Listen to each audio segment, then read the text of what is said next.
예전에 친구가 재정 때문에 힘든 날을 보냈다고 한다. 통장 잔고에 따라 널뛰는 마음으로 일희일비하고 지내는데 어느 날 자기 집으로 돌아오는데 불이 나고 있더란다. 그래서 어디서 불이 났나 보군 하고 재정을 생각하며 또 걷고 있는데 가까이 갈수록 냄새가 심각해 보니 자기 집이란다. 그때 자신의 모든 것이 깨끗이 사라지는 걸 보고 신기할 만큼 마음이 시원해지는 걸 느꼈다는 얘기를 들은 적이 있다. 아예 초기화된 것이다. 우리도 어떤 일이 잘 돼야 할 텐데 마음이 노심초사할 때가 있는데 오히려 완전히 안 됐을 때 잘될랑 말랑하는 갈등 속에 숨죽이며 마음이 졸이던 상황을 뛰어넘어 오히려 푹 꺼지며 그냥 편안해지는 경험을 하게 된다. 될 대로 되라가 아니라 완전히 다시 시작하는 것이다. 머리가 복잡하고 스트레스가 막중하고 여러 이해관계로 답답할 땐 초기화해도 좋다. 마이너스 플러스에 엎치락 뒤치락하는 상황을 뛰어넘는 0에서 시작하는 것이다. 초기화는 늦은 게 아니다. 새로운 시작이다. 잘 살고 있나요? 댓글 소통. 저는 마음이 아직 단단해지지 않았나 봐요. 내가 가진 모든 것에 감사한 마음에 조금만 방심하면 틈을 보이고 제가 제 자신을 힘들게 하고 있는 모습이 종종 있어요. 하지만 이제부터 깊이 숨 한 번 내쉬고 사랑하는 나를 위해서 마음을 단단히 하고 지나온 시간들과 현재 다가올 찬란한 나의 미래에 대해 얘기해주고 싶어요. 참 잘 살았고 지금도 잘 살고 있고 앞으로도 잘 살 거라고. 난 나이고 이 세상에서 제일 소중한 존재이니까요. 배우기님 쭉 좋은 글 부탁드려요. 너무나 감사합니다. 저도 똑같아요. 매일매일 줄타기 같아요. 불안과 걱정, 두려움의 세계로 안 떨어지려고 좋은 문장을 외우고 다시 좋은 글을 읽고 기도하고 좋은 강연을 듣고 내면을 위해 애쓰죠. 그래서 겨우 버티며 살고 있어요. 그래서 투닥투닥 해주고 있죠. 누구님의 햇살 가득한 댓글을 미소 지으며 행복하게 읽었습니다. 소통 계속 해주실 거죠?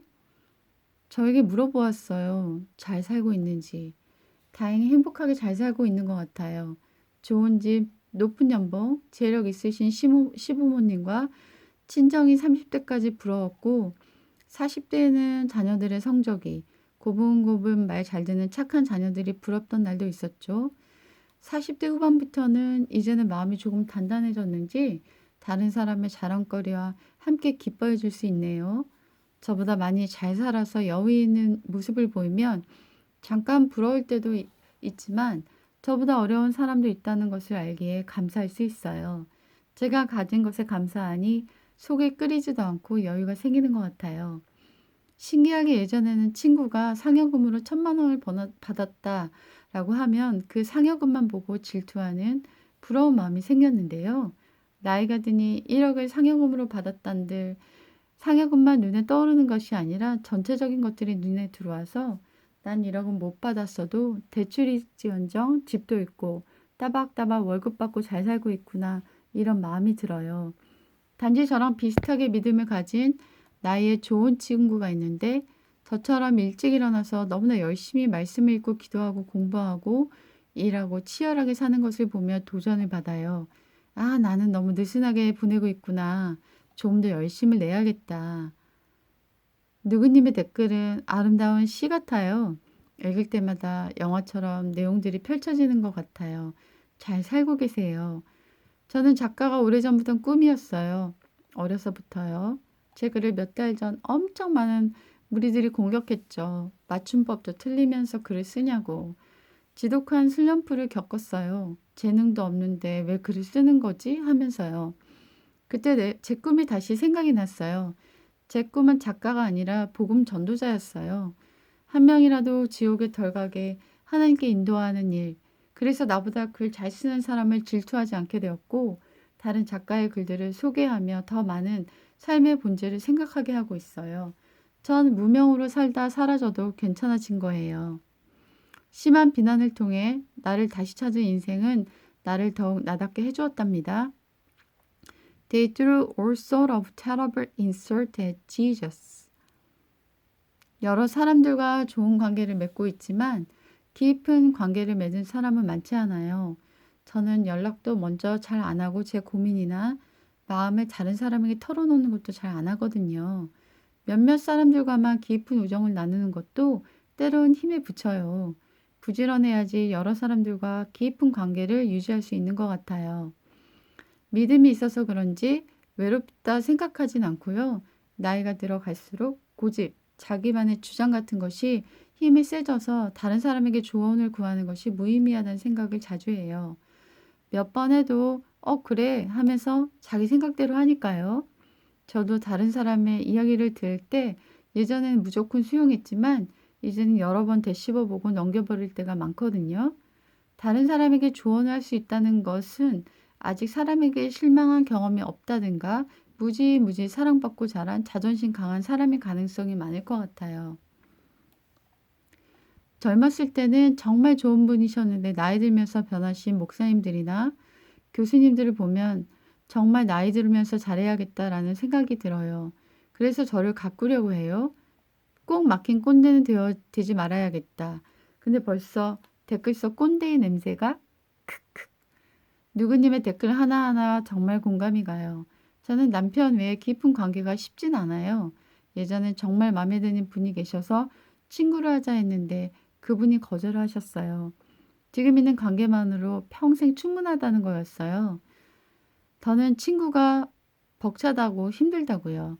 그 말이 맞는 것 같아요. 사람이 들어온다는 건 그 인생 전체가 들어온다는 거니 쉽지가 않죠. 저 역시 외로움을 모르겠고 시간이 각각 짜여져 있어서 조금도 막 쓰지 못하게 되어 있어서 할 일들이 많더라고요. 저도 존경하는 목사님들의 변절들을 보며 옥하는 목사님 설교 외엔 듣고 싶지가 않아서 혼자 성경 읽고 기도하며 생활하고 있어요.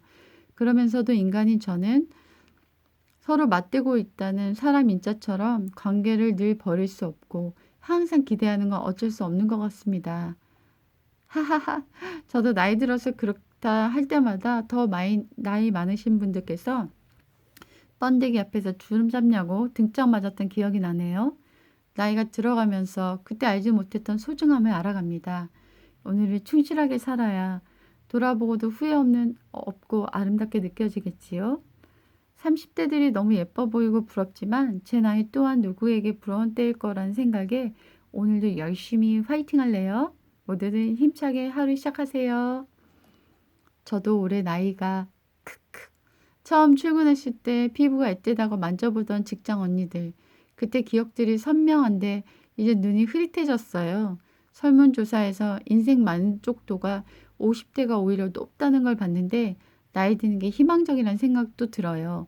결혼식 사진도 뽀샵하지 않고 그대로 해달라고 할 정도로 자연스러운 걸 좋아해서 내 흰머리나 주름도 잘 받아들여지고 재밌게 늙어가고 싶어요. 전 30살에 양희은의 내 나이 마흔에라는 노래를 즐겨 들었어요. 30이라는 나이가 청춘의 끝처럼 느껴져서 불안하던 제게 30이 젊고 희망적으로 느끼게 해주더라고요. 지금은 40대 후반이지만 50대, 60대, 70대의 나는 지금의 나를 젊게 느끼겠지 하며 늙어감을 무력감을 잊어가려고 해요. 레모네이드 메이커님. 나이가 든다는 건 덜 미혹된다는 의미처럼 들려요. 요즘 시간이 무료하니 유튜브를 많이 보는데 젊고 똑똑한 말쟁이들의 채널이 많더라고요. 댓글을 보니 미혹되는 사람들도 여러 보이더라고요. 예전의 나라면 그럴 수 있겠지만 나이가 드니 말들이 그대로 들리진 않아요. 마음이 보인다라고 할까요? 그래서 경륜을 도저히 어린 사람들이 따라갈 수가 없는 거죠. 그래서 공평하다는 생각도 들어요.